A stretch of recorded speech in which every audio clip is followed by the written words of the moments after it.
So guys, yung mga naging English speaking, di ata nila alam kung saan ako nakatira.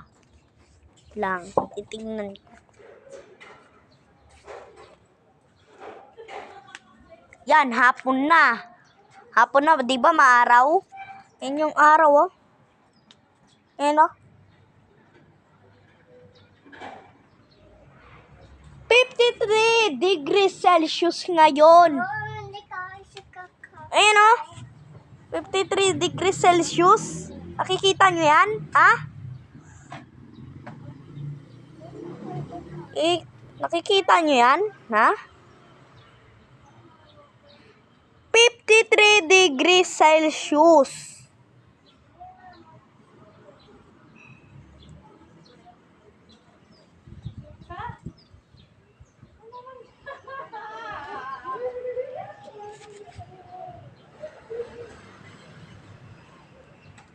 So, kayo guys, maniwala na kayo.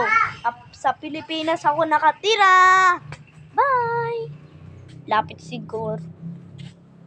Lang ang lapit sobre. Sige, update ko na lang kayo.